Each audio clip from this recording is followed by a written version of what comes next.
What's happening, everybody, and welcome to episode 10 of Daily Dev Club.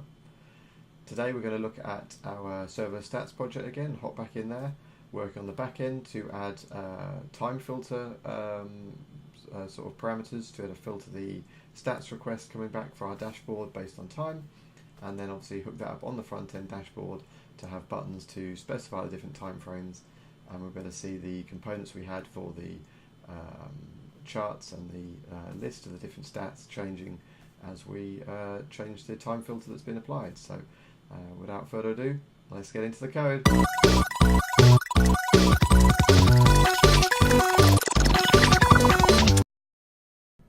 Alrighty, let's get started.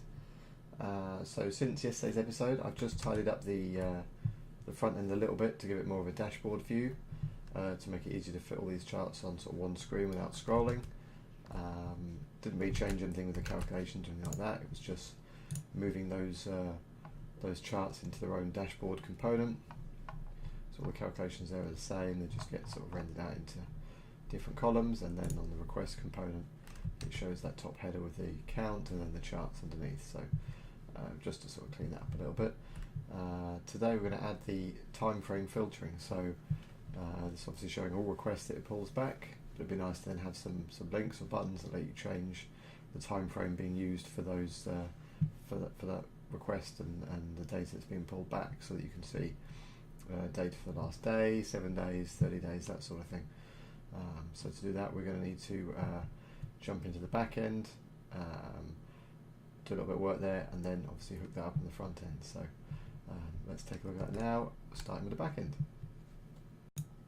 Okay, so first things first, we need to make a change on the back end. Currently, if we have a look at the database, we can see that we make requests like on our test page, and they come in. They're all coming in with our date using the JSON date timestamp, but that column's a string type, and so that's going to make it very difficult to do the kind of filtering and comparisons we want to do on it.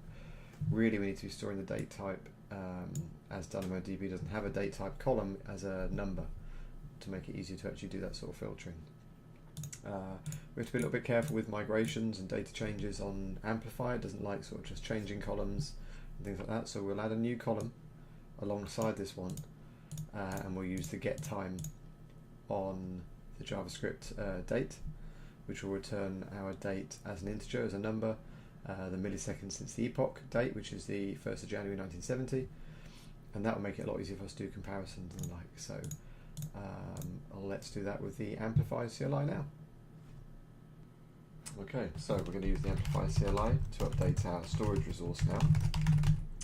We have to be a little bit careful about how we do this. We try and add columns, change keys, and do too much sort of in one update, then CloudFormation, which is what Amplify uses sort of behind the scenes on AWS to manage and update the stack of resources you're using, can get into an invalid state or can fail quite easily. So we're going to sort of do it in parts. So we want to update our storage resource first. Obviously we're using a NoSQL database. We're going to select the Toke request table, which is what we want to update. And then it's going to ask us about adding columns to the table. So the first thing we're going to do is add our new column and push that up.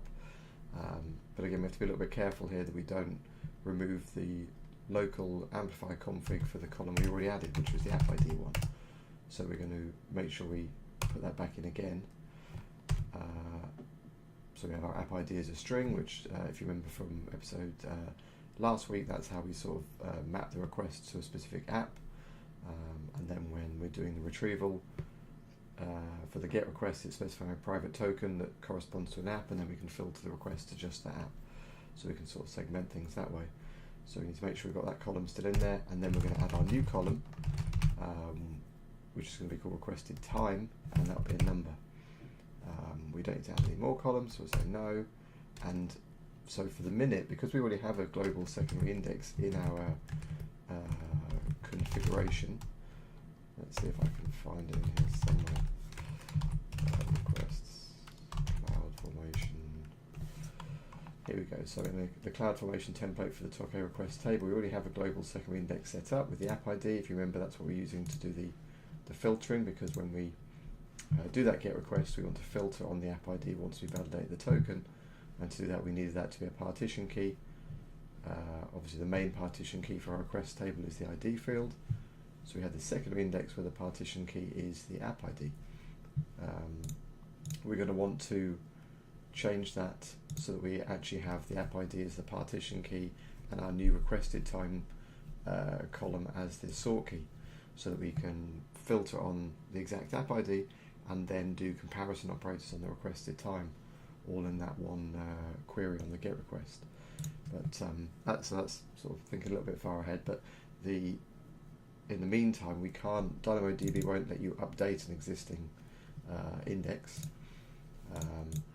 and Amplify doesn't like it if you try and remove one index and add another one in the same operation. So after a little bit of trial and error, I managed to sort of figure out the best path to do it. So we are going to say no to the second indexes right now, and overwrite our config, and you'll see that that's that config open now. It's just updated. That's removed the key, the app ID key.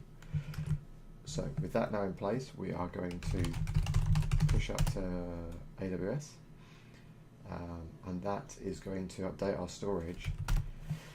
And what we're essentially doing here is adding our new column, the requested time number column, and we're removing the old global secondary index app ID in that one operation. We can then add a new global secondary index in a minute, and that'll be a combination of app ID and requested time. And hopefully by splitting that up into two steps, we sort of won't end up with errors when Amplify is running or with CloudFormation on the back end.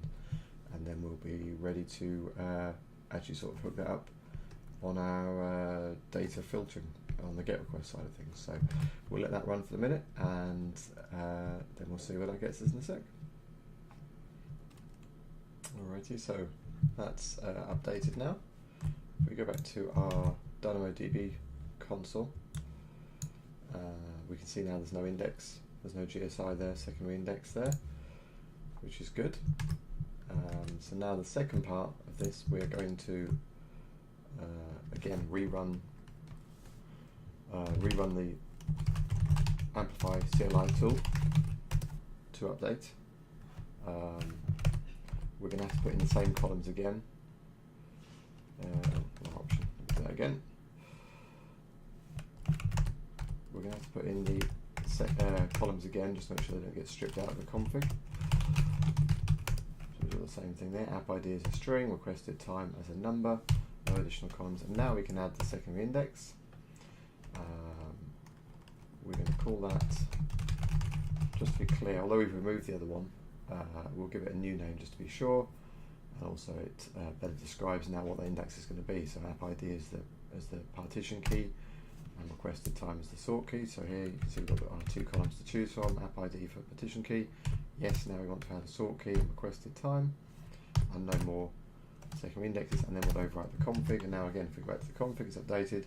We've got a secondary index back in there, and we have our two keys now. It's actually just called it app ID as the name. Let's just update that manually to name that app ID requested time like we wanted. And we should be good to push up. So before we push up this time, just to minimize the amount of pushes we have to do, that takes a couple minutes to run. The other thing obviously we need to do now, we have our new column in. We've set up the global secondary index to have the new column as the sort key, which is what we need for the filtering in a minute, but we actually need to make sure we're setting this in the data. So when we do a post for the stats data, we need to make sure we're setting that. So we have our requested app, which is the JSON formatted date timestamp for the requested time. What we need to do is obviously use the get time function on the JavaScript date. That's going to return it as an integer, as a number. As we said, the number of milliseconds since the epoch time. And that's going to go straight into there, ready for us to then use for filtering and that sort of thing. So with those two bits done, we can now push up again. We'll push up our new global secondary index and our update to the our Lambda function for the post request. So we'll let that run, and then we'll come back in a minute and give that a test. so that's finished running.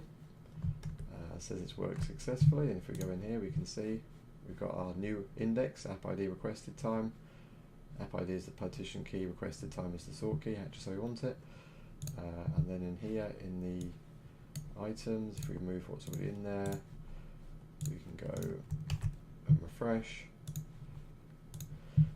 See our new item popping in, and we've got the requested time filtering in there. So our new column with the right data is coming through nicely. We have the key all set up ready for filtering, so that's good. Like I said, that took a little bit of trial and error with Amplify and CloudFormation on the back end, just to get around a few of the restrictions and the errors I was getting back. I didn't include that in the video. It's not particularly interesting, but it's just worth bearing in mind that with those tools, if you can break sort of migrations and additions down into smaller steps, pushing up at each stage, then it makes it a lot easier and less likely to encounter those issues. And it's also worth using git diff just to check the config before you push up to make sure it's doing what you want it to do. So obviously, hopefully you're using source control. You can do something with the Amplify CLI and then just double check the config. So like we picked up that the key name wasn't changing how we thought, but if you're adding a column or adding in an index, you can make sure it's not stripping out old ones and things like that, anything unexpected you weren't sure about. So it's worth always double checking that before you push up, as that takes a few minutes to run, just to make sure you get what you want on the back end. And then now we have all this set up how we want, and we can proceed to using that key and filter in the GET request. So we'll look at that next. So we have our backend post sorted now for setting the data for the requested time that we need to use for filtering, but now we need to go to work on the GET request, so retrieving the stats. So if we hop to the API gateway and we make our stats request, so it's a GET request, and we need our token, so let's pull that in. There's our static page, yeah, so the web one. Let's have a quick look there. Requests. There we go. So that's our token, our private token for pulling out the stats.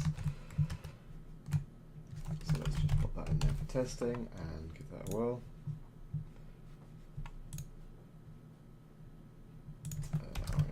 JSON just as a query string.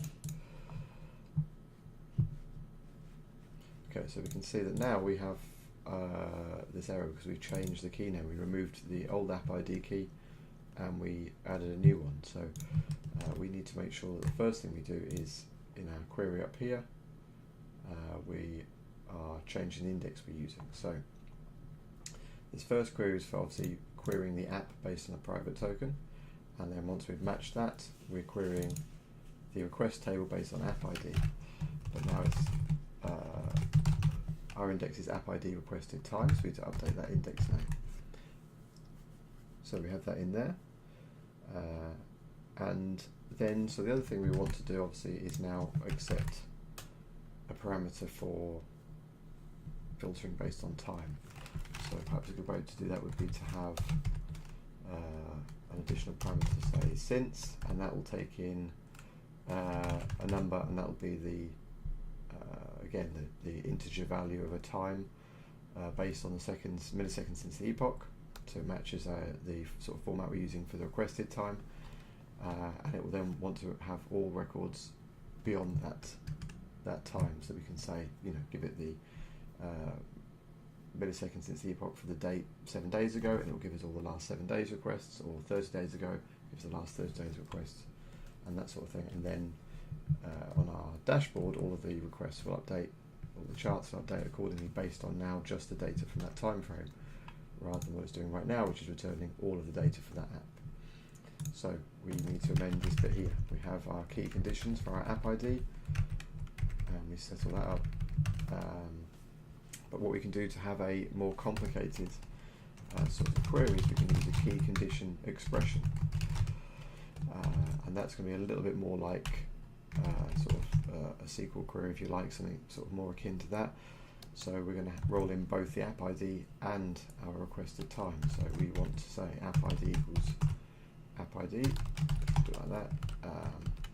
and we'll come back to this in a minute, but this is like a placeholder for a variable that we'll pass in, and that's obviously a direct equality match. And then we're going to say and our requested time is going to be greater than or equal to our since value. So that's our sort of query expression, and then obviously we need to pass in the data for it to fill in these two placeholder values. So beneath that we want to have expression attribute values, and that's going to be an objective dictionary, and we're going to specify both of these. So the app ID we want to specify, and the since value we want to specify. The app ID obviously is fairly straightforward. That's just going to come from what we were doing before. So that was our query data from up here, where we looked up the app via the token. We obviously expect one item back, and we use the ID. And then here we're going to want to use the query string. So in the same way we pulled in the token here, request query token, we're going to do request query since. And obviously as that's coming in with milliseconds since the epoch, it matches the sort of the format of here, so that'd be a relatively straight sort of filtering process then. And then we can take this out here, like that.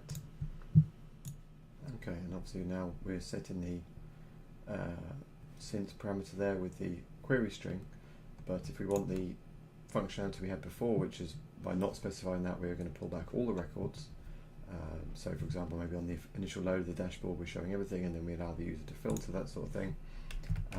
Then we need a sort of sensible default. So let's pop that up here in a variable, and we'll say it's going to look to the query string, but if the query string is null or blank, then we'll just set that to 0. Obviously, as we're dealing with a number, 0 is essentially 0 milliseconds since the epoch, so 1st of January 1970. That's obviously going to cover everything in our database. So it may be obviously we have a maybe more sensible default longer term with the amount of data that's in there. Maybe we default to a month or 4 weeks, something like that. But for now, we'll just make sure we have the same default functionality we had before, which was returning all the records.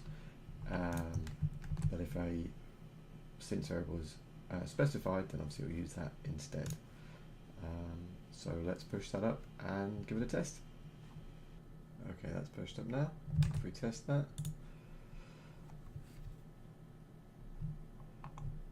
then we can see that as we change the key name, we have the permissions issue we had before, where the Lambda function doesn't have access to query on that particular resource. So it does on the app ID key, but now we have an app ID requested time key, it doesn't.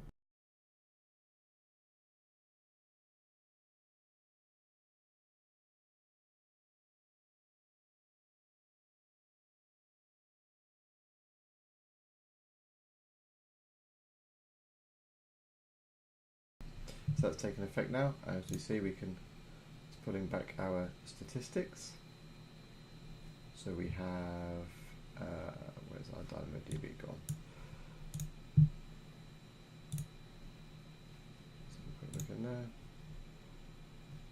In our request table, we have the one request. So if we pop another one in there, and okay, so we've got 2. We test, we should be returned 2 statistics now. So if we look at the requested time, we can see if our filtering is working. So what we'll do is we'll take that time, we'll add our parameter in, and we'll say since that one millisecond before, and rerun, and we should just get the 1.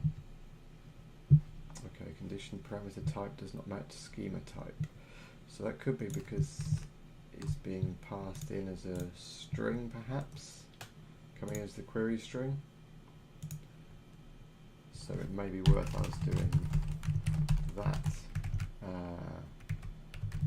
and then that should match the schema type for the query, I'm guessing. So let's give that a go and see if that then works. Alright, that's pushed up. Let's give that another test then. And we can see we've just got the one record returned now,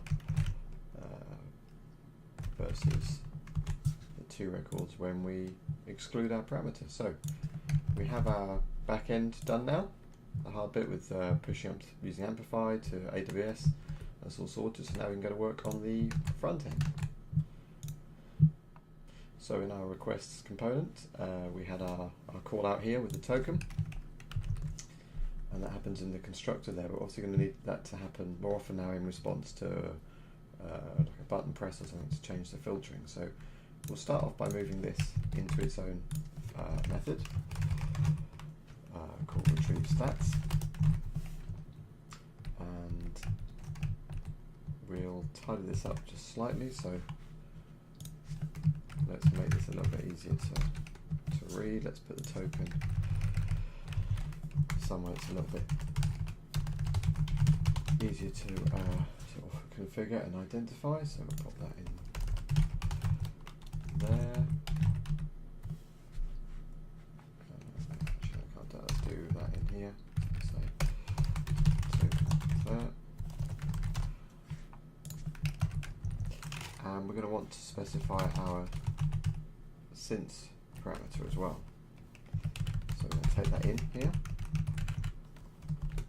as a variable, so we can change that whenever this function's called.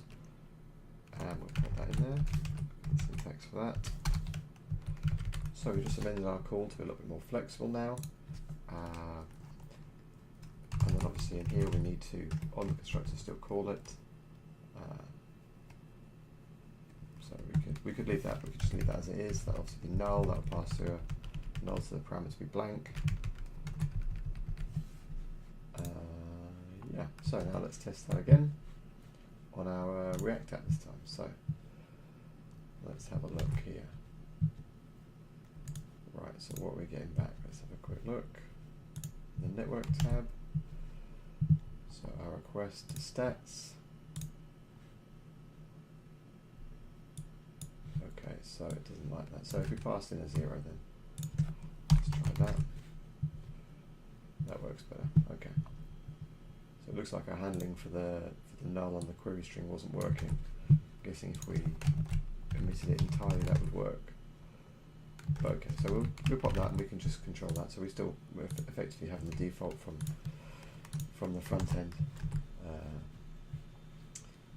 as a 0, so that we're pulling in all our requests. We've got 2 requests there, and it's loading accordingly. So now what we want obviously is to have some links up here that's then going to recall the stats query but with a different since value. So let's have let's do a button, one click, do retrieve stats, and we'll do, say, the last 7 days. So all let's do is start with the last day. So that's going to be 1,000 milliseconds. Because obviously the number we're working with is in milliseconds. Times 60 seconds, times 60 minutes, times 24 hours. And that's going to be our since value. Well, that's going to be the value we need. So we need to do the current time minus that. And that's our sort of a unit, our day in milliseconds.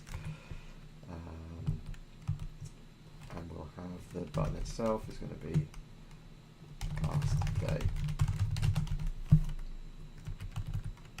Let's sort that out.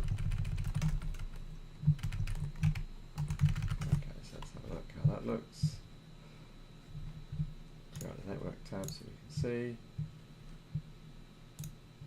Okay, and we have our since value. So obviously the problem we have is that all our requests in the table at the minute, we cleared them out when we added the new column, are from the last day. So let's just pop in here and we can make a few more. So if we make a few more requests, and then we'll just edit the requested times to give us a few more options. Okay, there. So we've got a whole bunch of requests now. In total we've got 12. So let's go back into here and let's just manually edit these requested times.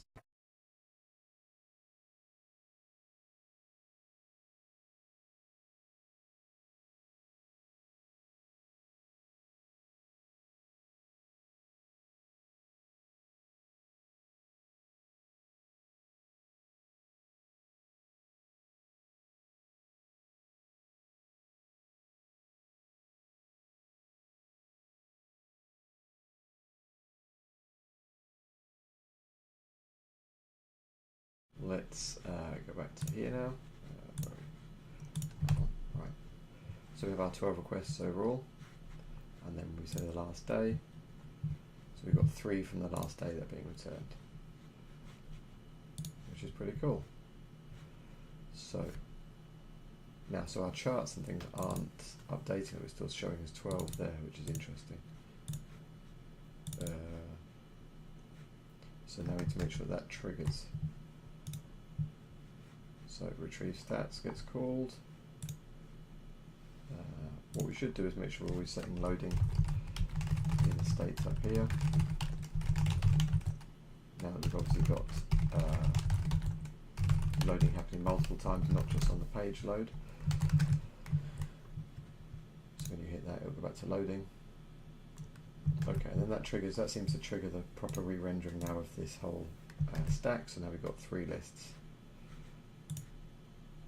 So now what we can do is, if we want to sort of encapsulate this functionality a little bit, that looks a bit messy there. So what we'll do is we'll create a function for calculating these dates, and then we can just have a bunch of buttons that pass in a different sort of time frame for each one. So if we do since with a value,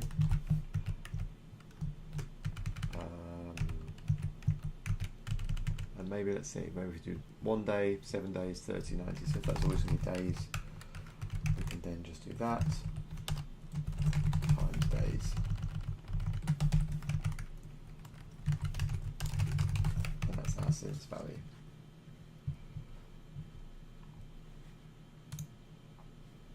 In fact, actually made this even easier and tidy when we're doing the buttons, we could actually do this. So we'll say retrieve stats since days,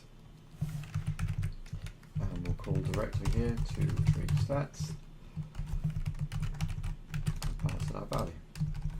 That'll work nicely. And then now, instead of calling retrieve stats, we'll call this sort of wrapper function in here, and that'll obviously pass in 1 for the last day.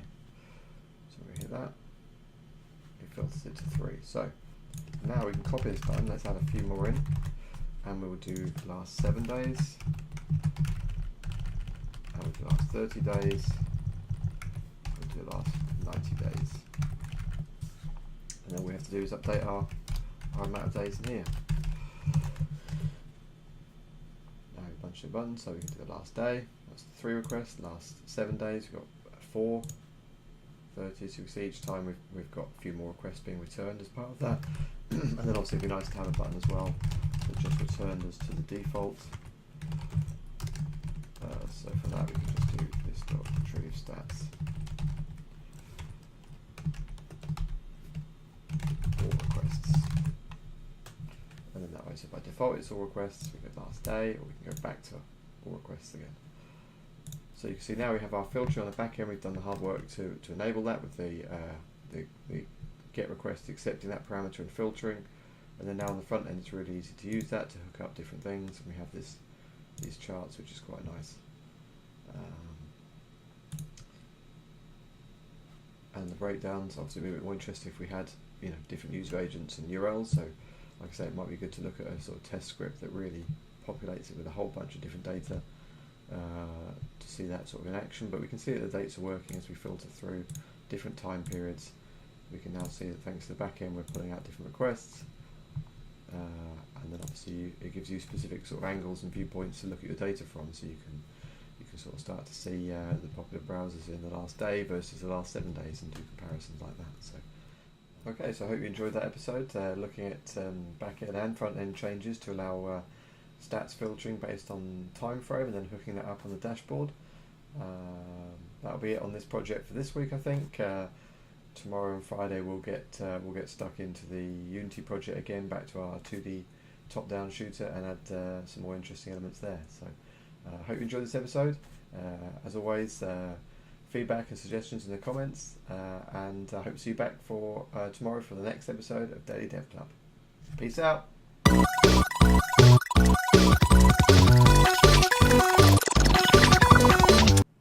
Hope you enjoyed that episode of Daily Dev Club, and I hope to see you back for the next one. If you'd like to check out another episode right now, you can do so with this link. Feedback and suggestions always welcome in the comments down below. And of course, if you want to know when the next episode drops, please smash that subscribe button.